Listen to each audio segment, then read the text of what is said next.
This is Tom Grassi, and this is 30 and 30, and you're watching Illogical Canadian.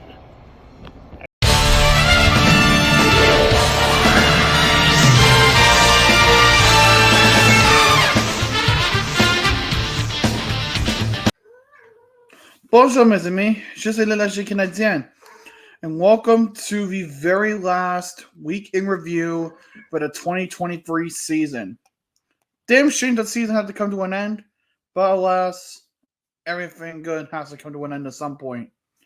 We'll get to how I feel about the season and everything at the end, but it just be what it be. I mean, we enter a new calendar year, and the football regular season is now complete. I think it's time we go over week 18 and we just take a look at what exactly happened and how the playoffs. The first game of week 18 takes us to the confines of M&T Bank Stadium. We get a matchup between the Steelers and the Ravens. Ravens have nothing to play for at this point. They already clinched the number one seed, so they rested all their starters. Whereas the Steelers did have something to play for, and now it's first spot in the playoffs. Depending on how Jacksonville would do against Tennessee, which we'll get to later, they'll be surprised by the result.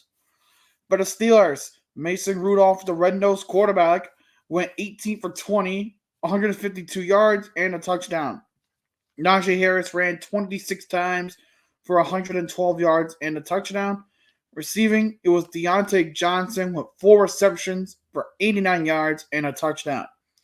For the Ravens, Tyler Huntley went 15 for 28, 146 yards, and a touchdown.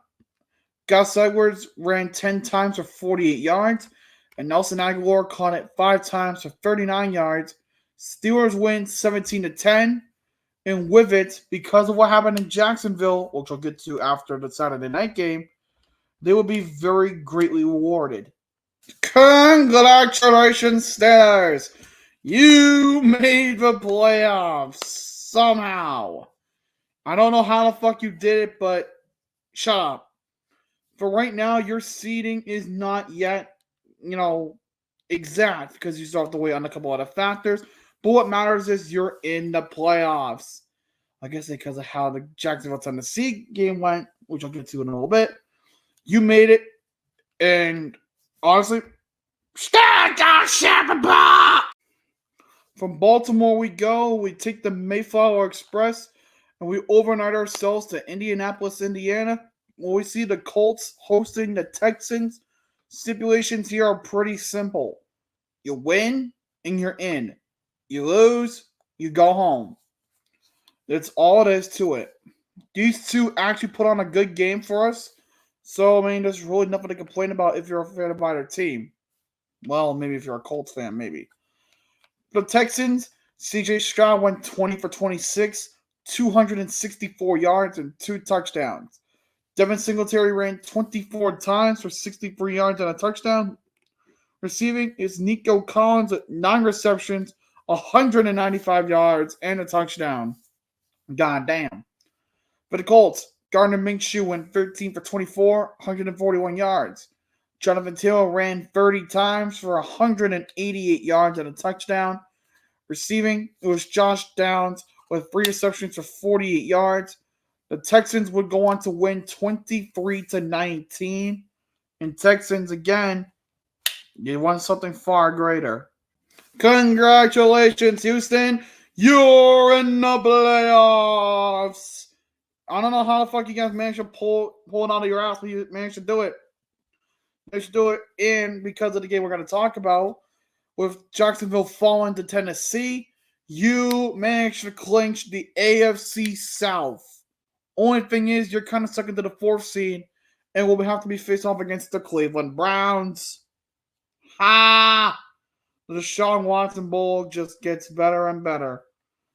While you survive and you go have fun, I need to go talk to Indianapolis because they're not doing so hot. I'm not even gonna lie to you, Indy. You guys had a very promising season. You guys just lost one game too many, and it cost you big. If you guys have won maybe like a couple more games in your division, you guys would have been in. You guys would have been in. There's no doubt about it. but you lost one too many important games that you needed to win, and it just cost you. It cost you big, and that's why you're not in the playoffs. Don't get me wrong, injuries also played a major factor in it as well, because you guys didn't have the likes of Anthony Richardson for a good half of the season because of a shoulder. You also didn't have him for a while because of concussion. Taylor was out for a little bit to start the season and in the middle of it. But like I said, I mean, it really all boils down to how you guys performed. If you guys didn't have a little bit of a midseason slump, we wouldn't be here right now. We'd be talking about you guys in the playoffs, quite possibly winning the AFC South. But you didn't. And you're just going to have another one-off season. That's what happens when you that's what happens when you mess with the bowl. You get the horn right up Jim Irsay's ass. And you have no one to blame but yourselves. For our next game, we go from Indianapolis down to Nashville, Tennessee to watch us. The Titans hosting the Jaguars. Jaguars, it's simple. Win and the division's yours. Lose, Pittsburgh gets in. Buffalo gets in. Houston takes the AFC South. It's very fucking simple here. For the Jags, you shit yourselves. Trevor Lawrence went 29 for 43, 280 yards, 2 touchdowns, and 2 picks. Travis Etienne carried it 16 times for 57 yards, and Calvin Ridley with 6 receptions for 106 yards and a touchdown. For the Titans, Ryan Tannehill went 17 for 26, 168 yards, 2 touchdowns, and a pick. Derrick Henry ran it 19 times for 153 yards and a touchdown in what could very well be his last game as a Tennessee Titan. In receiving, DeAndre Hopkins caught it 7 times for 46 yards and a touchdown. As the Titans win it 28-20, playing spoiler. And for the Jaguars, no one feels bad. There's a reason I shit on the Jaguars all the time. Because they really care more about fucking All Elite Wrestling than they do about their fucking football team. I'm talking to you, Tony.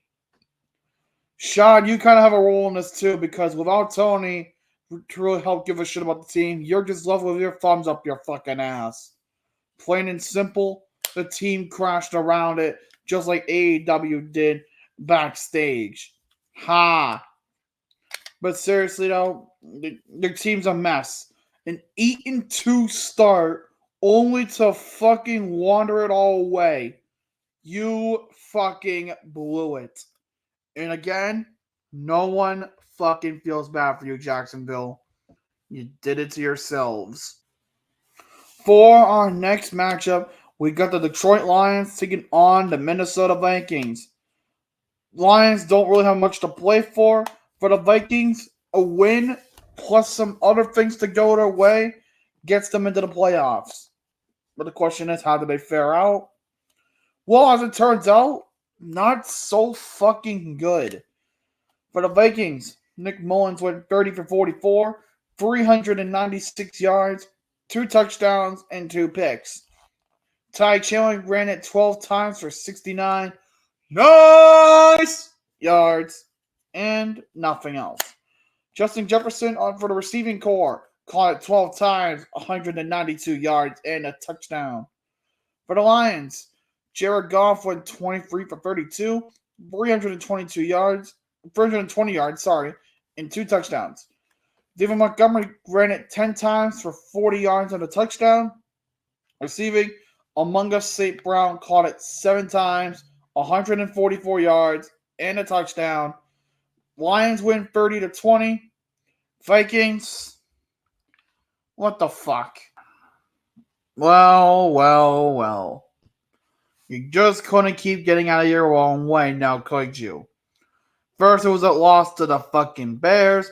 Then it was your top players getting hurt. And then Kirk Cousins being done for the rest of the season. And then Cam Akers being done for the rest of the season. Then losing Jefferson for a few weeks. And then every fucking thing going to utter dog shit. You guys had a dog shit start, a somewhat alright middle, and a dog shit end. When does it fucking end with this team? The answer it fucking doesn't. Minnesota, you got a long offseason to figure out what the fuck you're gonna do. You don't get any help, you gotta figure it on your own. Good luck. For our next matchup, we take a trip down to the Bayou. We got the Falcons and Saints going head to head. Falcons, they need a few things. They need to win, and they need the Buccaneers to lose, and they get the NFC South. It's the only way they can make it in.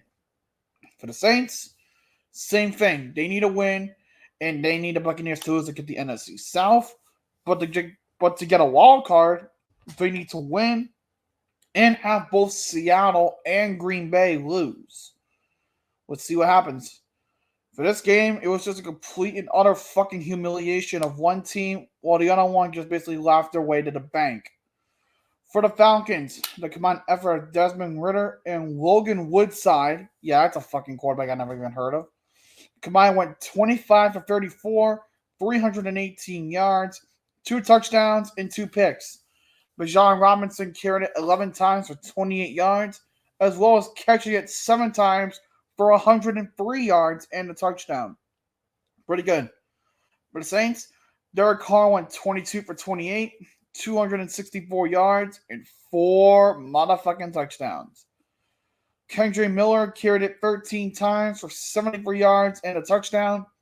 Receiving, it was Rashid Shaheed with 3 receptions for 65 yards and a touchdown. New Orleans wins this game 48-17. But here's the bad news, boys. Tampa Bay also won. We'll get to that in a minute. So that means time to eliminate the Falcons once again. Because seriously, these guys cannot stop losing. Shitty. It was an alright start, but then everything just went downhill fast. Falcons fans blame Arthur Smith. Others just blame the talent they have because they don't have a viable quarterback. Or maybe it's the fact they don't know how to utilize their fucking players. Ever thought about that? I'm just saying, Falcons. Ever since 28-3 happened, you guys just seem lost. And it's nobody's fault but yours. Honestly, you do what you want. But I'm just saying, you guys are screwed if you guys can't get anything going. You're fucked. As for you, New Orleans, you got some unfortunate losses. You got some unfortunate wins from Green Bay and Seattle. So that means for you, your season is actually over too. You guys got close, granted, but you guys just couldn't get close enough. That game against the Rams, if you guys had won that, we would be talking something completely different right now.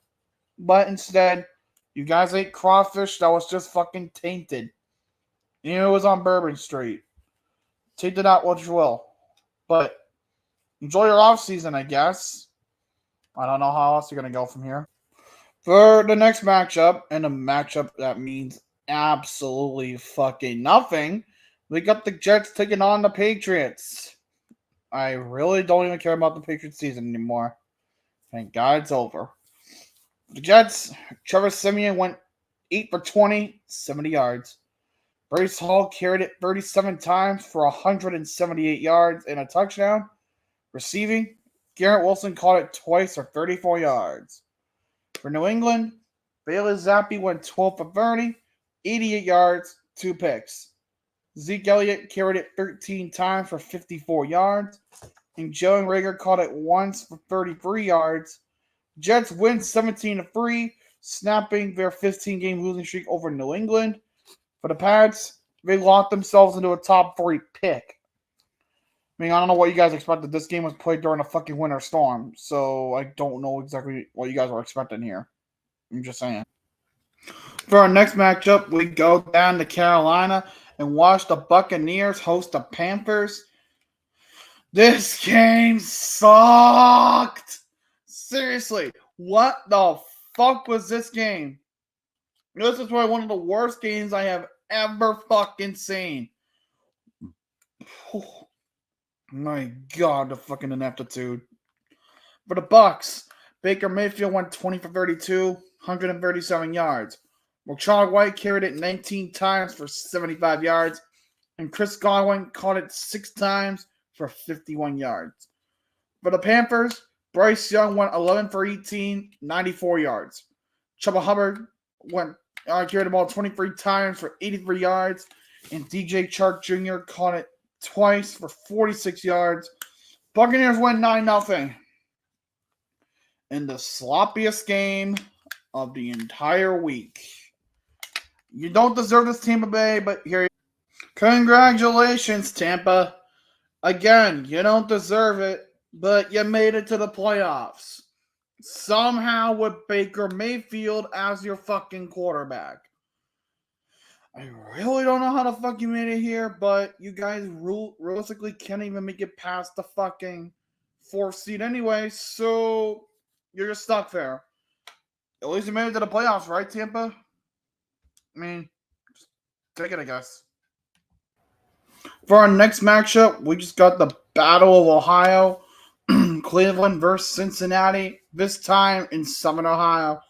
Really, not a team I didn't even to play for. Browns already had clinched. They were already locked into the 5th seed.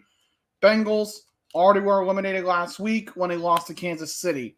So really, this game didn't matter for either side. But at least Cincinnati went out on a high note. For the Browns, Jeff Driscoll went 13 for 26, 166 yards, 2 touchdowns, and 2 picks.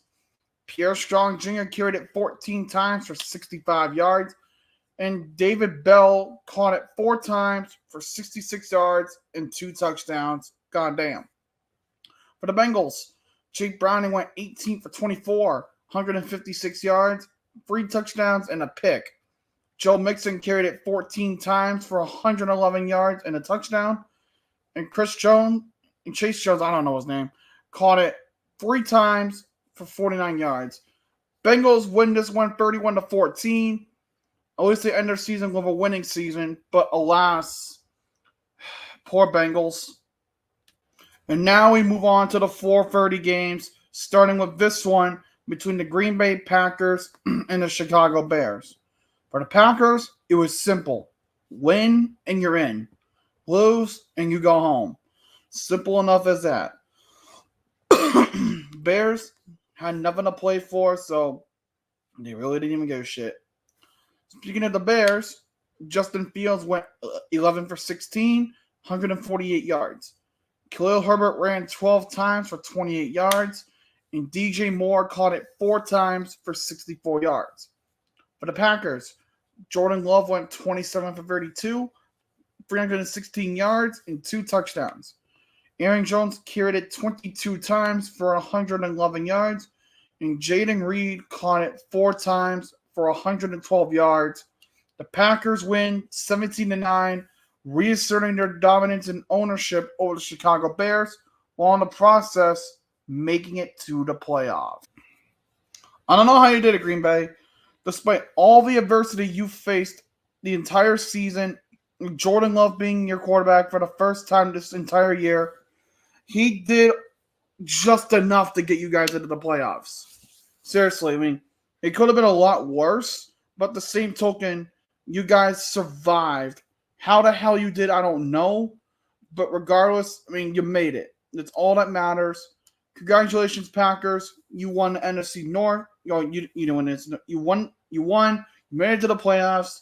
Now enjoy it because you're probably going to get mauled by Dallas.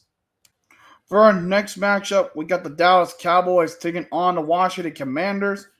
Washington has nothing to play for. Dallas, they already clinched the playoffs, but they can clinch the division here with a win or a Philadelphia loss. They only needed one of those things, and they got both of them. Dallas had a great game against Washington. No surprise there. And honestly, I don't even know what else to expect. For the Cowboys, the combined effort of Dak Prescott and Cooper Rush went 34 for 40. 309 yards, 4 touchdowns, and a pick. Tony Pollard carried it 17 times for 70 yards and a touchdown. And CD's nut slam caught it 13 times for 98 yards and 2 touchdowns. For the Commanders, the combined effort of Sam Howell and don't know who the hell the other guy was. I don't remember his name. Combined went 20 for 28, 157 yards, a touchdown, and 2 picks. Brian Robinson Jr. carried it 9 times for 25 yards, and Scary Terry caught it 6 times for 56 yards, as Dallas went on to clinch the division, beating the Commanders 38-10 in a game that didn't matter to them. Again, so now Dallas is the number 2 seed. They will face off against the Green Bay Packers, whereas the Lions are stuck playing against the Los Angeles Rams. We'll get to that in a little while. For our next matchup, we got the Raiders taking on the Broncos, and a game, again, that really didn't matter to either team. It was just for trying to end your season on a high note vibe. This game was kind of slow-paced, but at the same token, what did you expect? These two teams had nothing to play for, so they just really just said, fuck it, just do whatever. For the Broncos, Jared Stidham went 20 for 34, 272 yards, a touchdown, and a pick. Javonte Williams carried it 9 times for 32 yards and a touchdown. Receiving, Ben Johnson caught it 4 times for 88 yards. For the Raiders, Aiden O'Connell went 20 for 31, 244 yards, and 2 touchdowns. Zamir White carried it 25 times for 112 yards. Receiving, it was Trey Tucker who caught it 5 times for 79 yards, as the Raiders close out their season with a victory, 27-14 over the Broncos. Again, proving that I guess Vegas is all right, I guess. I don't know. For this next game, we got the Eagles taking on the Giants. Dallas had already clinched the division before this game was even done, so it's fair to say that Philadelphia was locked into the 5th seed. Whatever, not a big deal. But Giants really had nothing to play for, so, I mean, did this game ever really matter? For the Eagles, the combined effort of Jalen Hurts and Marcus Mariota went 20 for 36, 203 yards, a touchdown, and 2 picks. Kenneth Gainwell carried it 7 times for 62 yards, and Kez Watkins caught it 8 times for 93 yards and a touchdown. For the Giants, the combined effort of Tyrod Taylor and Tommy DeVito went 25 for 34, 311 yards, a touchdown, and a pick. Saquon Barkley carried it 18 times for 46 yards and 2 touchdowns. For receiving, Wan'Dale Robinson caught it 5 times for 85 yards, as the Giants beat the Eagles 27-10, ending their season with a high note. For Eagles, get ready for Tampa Bay because you guys might be in a bit of trouble. I'm just saying. For our next matchup, we got the Seattle Seahawks taking on the Cardinals. Cardinals, we already know, nothing to play for. They're done. For the Seahawks, on the other hand, simple. You win, but you guys are already tainted. Green Bay already won earlier in the day, so yeah, sorry guys. We'll get to you guys' funeral in a little bit. So you get to the Seahawks. Geno Smith went 16 for 28, 189 yards, and 2 touchdowns. Kenneth Walker carried it 17 times for 78 yards, and Tyler Lockett caught it twice for 71 yards and a touchdown. For the Cardinals, Kyler Murray went 22 for 30, 262 yards, and a touchdown. James Conner carried it 27 times for 150 yards and a touchdown. Receiving, it was Michael Wilson, who caught it 6 times for 95 yards. Seahawks win at 21-20. But like I said, Green Bay had already won, so unfortunately for them, it didn't matter. Well, Seattle, an up and down season comes to an end. You ended the season on a high note. You were so close to the playoffs, but unfortunately, the football gods didn't want it to happen. You guys just fell short, and unfortunately, there's nothing you can do about it. You guys are out. You guys have a chance to regroup and recuperate your talent in the off season. There were some spots where I feel like you guys could have improved. Jackson Smith and Jigba, he was a little rocky to start the year. Let's be real. He improved as the season went on, but he did not have the best of rookie seasons, and that's okay. That just proves that he can be worked on and he can be molded into another great talent. And if it's good enough, he did show lots of flashes of brilliance, so that's something to honestly be looking forward to. But Seattle, your time is done, and it sucks to see you go, but you are also the last team eliminated, if it makes you feel better. So you were the last one, and you can at least enjoy that cigar, and you can smoke it pretty well. Good try this season, guys. Here's to see you next season. For our next matchup, we got the Niners and the Rams. Rams win, they keep their number 6 seed. They lose, they fall to number 7. But other than that, they really got nothing. Niners, they got nothing. They already got number 1, so they're set. This game was just whatever. For the Rams, Carson Wentz went 17 for 24, 163 yards, 2 touchdowns, and an interception. He also ran 17 times for 56 yards and a touchdown. Receiving, Bryce Hopkins caught it twice for 47 yards. For the Niners, Casper the Friendly Fuckboy went 16 for 26, 189 yards and a touchdown. Elijah Mitchell carried it 14 times for 52 yards and a touchdown. And Chris Conley caught it 3 times for 69 nice yards. But other way, Rams win at 21-20. And there's not much more you can say about it. I mean, just whatever.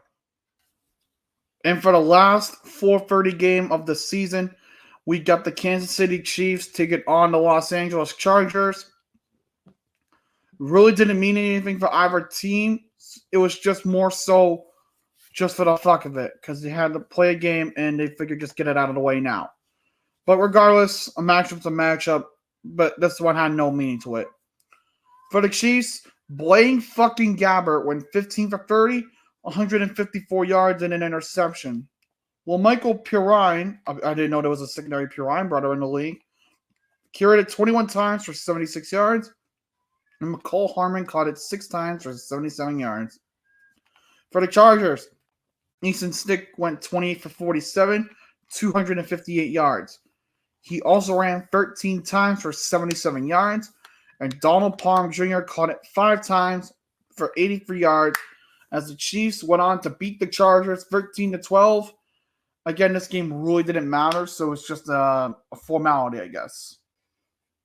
And finally, ladies and gentlemen, the moment we've all been waiting for.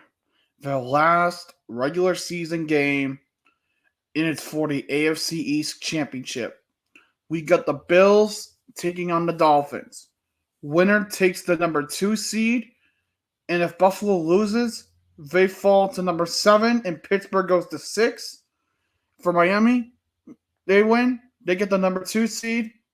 No, if Miami loses, Buffalo gets the 2 seed, and Miami will fall to 7. Actually, no, sorry. They'll fall to 6, and Pittsburgh goes for number 7.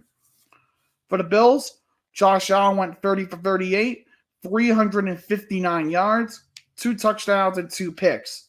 Josh Allen also ran 15 times for 67 yards. Receiving, it was Khalil Shakir's night with 6 receptions and 105 yards. For the Dolphins, Tua Tagovailoa went 17 for 27, 173 yards, a touchdown, and 2 picks. Devon Chan carried it 10 times for 56 yards and a touchdown. For receiving, Tyreek Hill caught it 7 times for 82 yards and a touchdown. Buffalo wins the season finale 21-14, and because of it, they win the AFC East. I don't know what type of black magic bullshit you have up your sleeve, but you did it. You you made it to the playoffs, and you're going to be the number 2 seed because you won the AFC East title. Again, I don't know how the fuck you made it here, but for the sake of it, let's just say you did. You deserve it somehow, but at the same token, be grateful you made it. Because you had a bad year. You had a down year, but you still made it work. And that's respect. I won't shit talk you. That's respectable. Be proud of what you did. Be proud of what you accomplished, and get ready for Pittsburgh in the playoffs. Be ready, boys. So by the time I'm recording this list here is it's outdated now. But I'll list them off after listing everything off. But it's time to finally go over all the Black Monday firings not in really order, but basically, here's everyone that was fired on Black Monday. Arthur Smith. No wonder why he got fired as a coach for Atlanta. You couldn't fucking meddle anything worth shit. Despite trying everything you possibly could, you underutilized people, you underutilized talent, and guess what? You fucked yourself, you fucked the team, and that resulted you getting fucked. No one feels sorry for you, you miserable hack. For Riverboat Ron, getting fired from head coach from Washington, you tried your best, but your best wasn't enough. Even after a change in ownership, there was not much you can really do. The team was already a sinking ship, and you were just sinking with them. They figured to throw you off the ship now before it got worse. I mean, you already passed your expiration date too at this point, so retirement is a very likely option for him. But knowing the NFL and their bullshit logic, he'll find a job somewhere in a few weeks. Time will tell. So they figured that Mike Vrabel was the problem in Tennessee. Don't really know how to feel about that, but sure. Vrabel did a heck of a job for what it was, but I don't know if I would consider him the problem over anything. I mean, for what it was, injuries plagued the team. Not only that, just players being like having down years. So it's not really safe and secure to blame Vrabel for everything. You can't just have a fallout. Was it a good decision? Probably. But it all depends on how everything works itself out in the long run. Don Wink Martindale. Yeah, this one was coming, not because of his own fault, but rather because of the fucking ongoing turmoil between Brian Dable and the Giants front office. Even his own fucking players and staff members don't like him.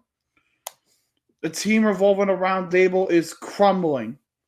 And Don Martindale is the first example of that. He was a damn good defensive coordinator, and whoever hires him is going to be very fucking lucky. But like I said, it's not about that. That turmoil is causing people to lose their jobs, and this is the first example. His resignation came worthy to the coaching landscape. Good luck out there, Don. For Giants fans, you'll be missed, but for Brian Dable, he'll probably piss on your grave. For what he did in Carolina, Scott Fitterer should have been fucking fired last year after the Christian McCaffrey trade. But the fact it took this long and for this much ineptitude to happen, only now is he getting fired. Like I said, it should have happened fucking years ago. But Carolina thought that he would get better. You know, he can do something good. And that goodness devolved into nothing. How's that trade for the first overall pick last year working now? Because if you hadn't done that, you would have had it this year. And you probably wouldn't have had Bryce Young, but still. Regardless, this is a bad look on Carolina football, and there's really nothing that you can do about it. You fucked yourselves, Panthers. That's all I'm going to say. For Mike Caldwell, this was coming. I don't know how long it was coming for, but it was coming. Your time in Jacksonville was nearing itself thin, and Doug Peterson just figured, yeah, we're not dealing with you anymore. Get out of here. Again, you were at fault for that shitty defense. You were at fault for that defense collapsing in the second half of the season. Being bad in the offensive turmoil, but let's just say for you, because you did break them too. If it wasn't for you, you would have probably fucking had Jaguars would have had more success. But alas, they get nothing. You're on it, and your ass is on the hot seat. And the two that I'm going to rattle off now, literally were coming in as I was recording this video. Pete Carroll. Yes, Pete Carroll. He's moving into a transitional role as an advisor for the team, But alas, he is out as Seattle's head coach. 14 years, 2 Super Bowl appearances with 1 ring, countless appearances in the conference championship. Pete Carroll has done it all for fucking Seattle. He was probably one of the best coaches that franchise has ever had, if not the best. And I will say this, regardless of how he may feel, Pete Carroll was honestly one of the best coaches the league has ever seen. He's a very well respected coach, and I know he'll find a job somewhere else if the advising job doesn't work out. All respect to you, Pete. Enjoy your limited role. And lastly, the offensive coordinator for the Chicago Bears, Luke Getsy. I don't even know what to say to you. Genuinely, I don't. The Bears looked a lot better this year, which is better for you, but the same token, you still got canned. I don't know why. I don't know if it was mainly on him. Mainly just the offense just not knowing what the fuck to do. But at the same token, you got to put the blame on somebody. And you can't put it on Justin Fields because he's your quote-unquote golden boy. So you just have to fucking chuck it dirt at the board and figure, oh, okay, so it's him. Like I said, I don't really know if I consider him as the problem.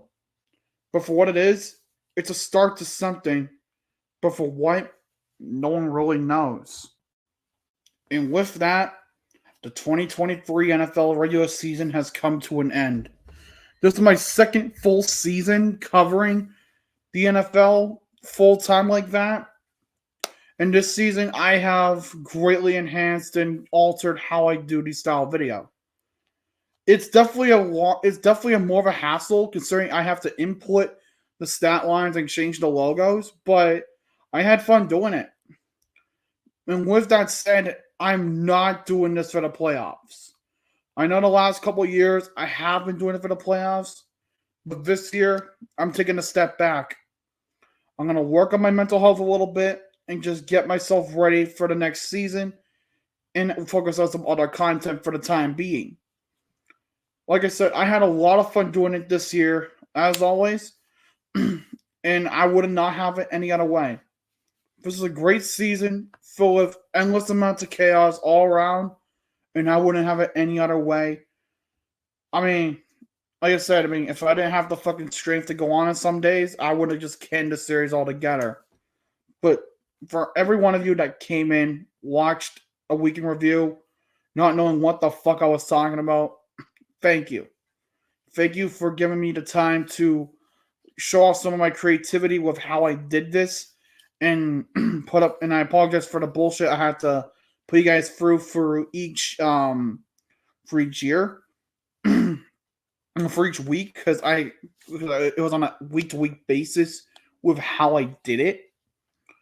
But regardless, 18 weeks, several hours wasted on graphics and thumbnails and everything, and it's finally done. I hope you guys did enjoy.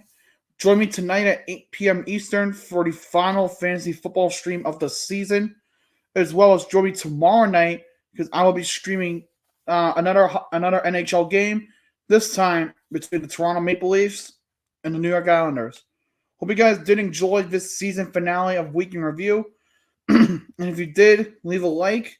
Comment down below what you guys want to see next. If you have not done so already, subscribe and join the Illogical Nation.